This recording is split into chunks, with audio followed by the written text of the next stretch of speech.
Bonjour à tous et à toutes et bienvenue dans le podcast Au Parloir. Ce podcast vous est proposé par des étudiants de l'Université Lyon 2. Il est associé à une maquette virtuelle de prison que nous avons réalisée sur le jeu Minecraft. Le lien est en description.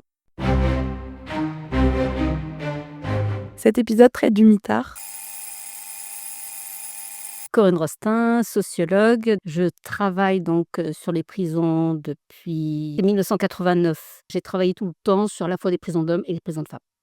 Donc le quartier disciplinaire, ce qui choque, c'est une cellule où il n'y a rien. Tout est fixé. C'est vraiment donc le lit est fixé, le WC est fixé, n'est pas protégé, alors que dans les cellules aujourd'hui, les WC sont protégés, comme j'ai dit, du regard. Là, c'est nu. Vous avez un petit évier, vous n'avez pas de douche. Vous avez un tabouret fixe devant une table fixe, ou une table, espace fixe.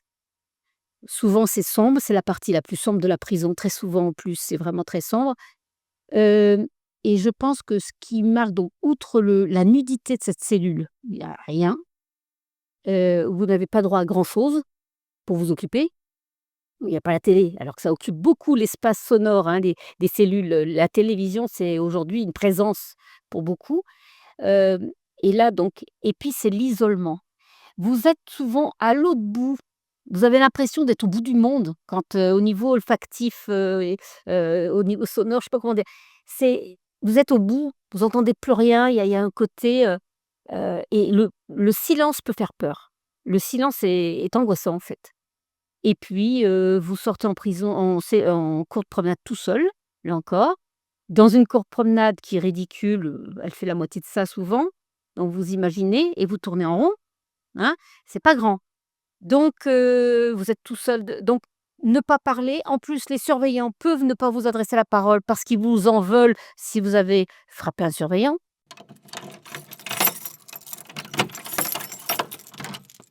Donc moi, c'est Karim Mokhtari. Je suis donc le directeur pour une association qui s'appelle Sans Mur. Je suis moi-même un ancien détenu, donc j'ai eu un moment de vie carcérale qui a duré assez longtemps. Et ben, c'est une garde à vue puissance 1000. Voilà, avec la puanteur, la dégueulasserie, la saleté, les rats, les cafards et plus de lits en plus. Et donc vous restez là-dedans 22 heures sur 24. Et ensuite dans la promenade qui vous est offerte, et c'est une promenade, qui n'est pas à ciel ouvert. Donc il y a une grille toujours au-dessus, et vous êtes seul non-stop. Donc la lumière est allumée constamment. Donc à un moment donné, vous savez plus si vous êtes le jour ou la nuit. Ça désoriente énormément. Mon nom, c'est surveillant. J'ai 28 ans de carrière, c'est la découverte de stupéfiants. Après, ça peut être, bagarre, qu'est-ce que tu encore? Non-respect, enfin irrespectueux vis-à-vis du personnel. Enfin voilà quoi, c'est principalement ces 4 ou 5 critères-là qu'on va dire à 95 qui passent en commission de discipline. En général, tu en as 2 par semaine quoi, à peu près quoi.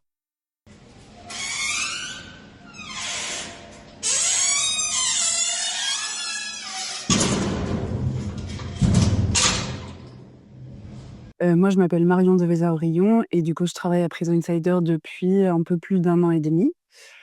Prison Insider, c'est une plateforme de diffusion d'informations sur les prisons dans le monde.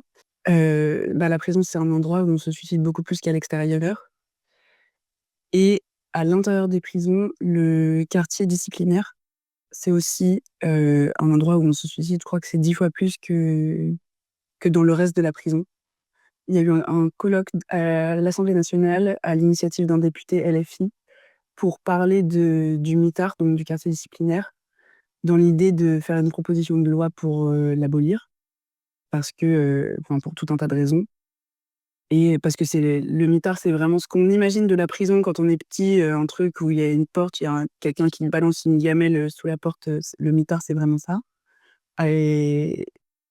et notamment l'idée, c'est aussi de se baser sur le fait que c'est un endroit où on se suicide énormément et où donc, la réinsertion, elle est impossible, quoi et c'est des suicides qui sont évitables parce que, ils sont prévisibles, en fait. On sait que si on place quelqu'un dans ce lieu-là, à l'intérieur de la détention, les chances que ça arrive, enfin, les probabilités que ça arrive, elles montent en flèche d'un coup, donc c'est des choses qui sont évitables.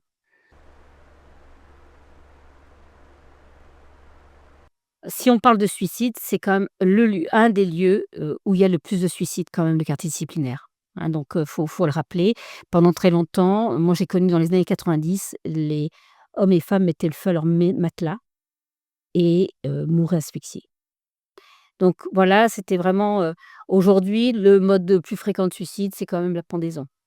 Voilà, qui est le plus efficace, on va dire, pour, dire ainsi, les choses. C'est aussi l'endroit par excellence où les gens justement, attentent à leur vie. Parce que c'est vraiment très, très dur. Les mitards aujourd'hui sont pleins, donc souvent il doit y avoir entre 20 et 30 mitards dans la prison et pareil pour l'isolement. Ça veut dire, à peu près 60 places, qui vous excluent de la détention normale. Mais des fois, vu que c'est plein, mettons vous êtes condamné à 7 ou 8 jours de mitard, mais vous irez dans 4 mois. Ça a plus de sens la sanction comme ça, quand elle est différée, ça a plus de sens, que ça soit pour un mineur, pour un majeur, ça a pas de sens.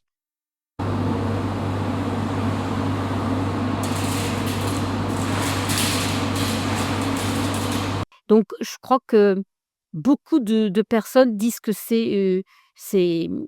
elles sortent complètement épuisées,